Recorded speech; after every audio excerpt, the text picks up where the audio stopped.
이런 가운데 김정은 북한 국무위원장이 2019년 2월이었죠. 트럼프와의 하노이 노딜, 그리고 그 직후 4월 블라디보스톡에서의 푸틴과의 정상회담 이후에 4년 5개월 칩거를 깨고 다음 주에 러시아에 가서 푸틴 대통령을 만날 것으로 보입니다. 뉴욕타임즈 보도로 처음 알려졌지만 미국 정부가 사실상 확인했고 우리 정보 당국도 사전에 파악하고 있었다라고 밝혔습니다. 전 세계가 이 위험한 만남에 촉각을 곤두세우고 있습니다. 우크라이나와 전쟁하고 있는 러시아가 북한산 무기를 거래할 가능성이 높기 때문입니다. 한미일과 북중러의 신냉전이 본격화되는 장면이기도 합니다. 갑작스러운 일은 아닙니다. 지난 7월이었습니다. 북한의 이른바 전승절 때 쇼이구 러시아 국방장관이 평양에 갔고 김정은이 직접 무기 전시회를 안내하는 모습입니다. 북한 무기에 대한 쇼케이스다, 세이즈다라는 평가가 나왔습니다. 김정은은 알려진 대로 비행기를 안 탑니다. 베트남까지도 2박 3일 전용 열차로 갔었습니다. 이번에도 열차로 평양에서 1,100km를 이동해서 하루 정도 걸립니다. 러시아 블라디보스톡으로 갈 것으로 관측됩니다. 이 블라디보스톡에서 9월 10일부터 13일까지 동방경제포럼이 열리는데 여기에 참석하는 푸틴 대통령을 여기서 만날 가능성이 높다는 얘기입니다. 모스크바까지 갈 가능성도 배제할 수가 없습니다. 지난달에 북한의 경호 의전 인력 20명이 기차로 블라디보스톡까지 가서 비행기로 모스크바까지 또 갔습니다. 열흘 일정으로 사전 답사를 한 것입니다. 그리고 여기에 이제 보스토치니 우주기지가 있는데 러시아 로켓을 개발하는 곳입니다. 북한 미사일 개발하고 있는 것과 일맥상통하기 때문에 여기에도 갈 가능성이 있다고 뉴욕타임즈가 보도했습니다. 김정은의 전용 열차는 장갑 열차입니다. 포탄, 총탄 다 막을 수 있는 것이죠. 최첨단 통신, 침실, 집무실, 연회실, 회의실까지 평양에 있는 집무실과 비슷한 수준으로 구비하고 있다고 합니다. 지금 우크라이나에서 돌파구를 찾지 못하고 있는 푸틴은 우크라이나 전쟁에 필요한 포탄과 대전차 미사일이 절실합니다. 북한은 외화 벌이를 넘어서 더 큰 노림수가 있습니다. 2021년에 김정은이 제시한 5대 과업 중에 아직 달성하지 못한 것이 정찰 위성과 핵 추진 잠수함입니다. 이 기술을 러시아에 요구할 것으로 보입니다. 정찰 위성은 핵무력의 눈격인데 지난달에 두 번째 실패했죠. 그 이후에 김정은의 방로가 급물살을 탔다라는 관측도 나왔습니다. 미국은 김정은의 방로 일정과 동선까지 파악하고 있다라고 공개함으로써 이 위험한 만남을 막겠다라는 의지를 드러내고 있습니다. 북한이 동선이 드러났기 때문에 방문을 취소할 것이라는 관측도 나오고 있습니다. 러시아는 지금 이 회담 가능성에 대해서 시인도 부인도 하지 않고 있습니다. 계속해서 신웅진 기자 리포트로 보시겠습니다. 김정은 북한 국무위원장의 방문설에 대해 기자가 러시아 크렘린궁에 물었습니다.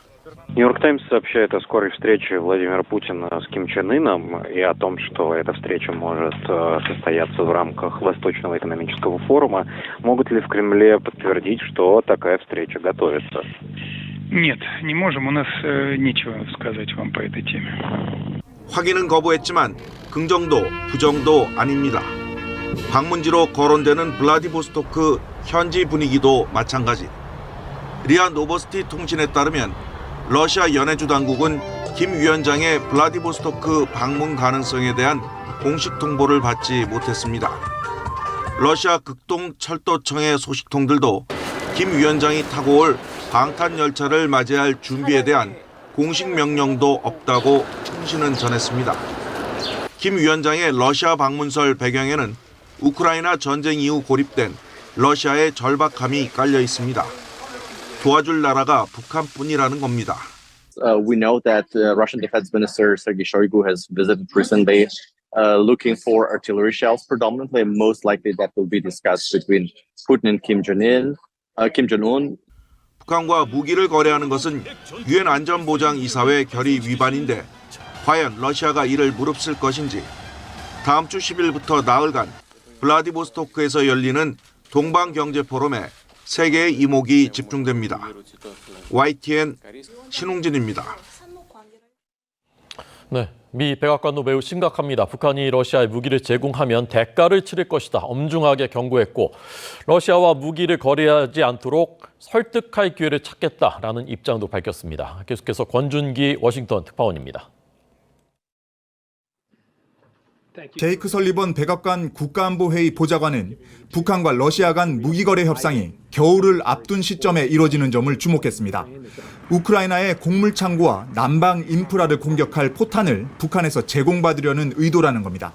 북러 간 무기거래가 현실화할 경우 경고 메시지도 명확히 했습니다. Conquer territory that belongs to another sovereign nation. This is not going to reflect well on North Korea, and they will pay a price for this in the international community. 설리번 보좌관은 최종 결정권자인 김정은의 셈법이 왜 바뀌었는지 말할 수는 없지만 러시아에 무기를 제공하지 않겠다던 약속은 지켜져야 한다고 압박했습니다. 그러면서 북한이 러시아에 무기를 넘기지 않도록 설득할 기회를 찾겠다고 밝혔습니다. But we will continue to look for opportunities to dissuade the North Koreans from taking this step, to get others to do the same, and to report to the world what we are seeing in terms of the actively advancing discussions that. 미 국무부도 김정은이 푸틴을 만나기를 기대한다는 정보를 갖고 있다며 북러 정상회담서를 확인했습니다. 다만 러시아가 북한에서 무기를 찾는 건 그만큼 전황이 어렵다는 반증이라고 분석했습니다. Russia has been forced to search desperately around the world for weapons it can use in its war in Ukraine because of our sanctions and export controls.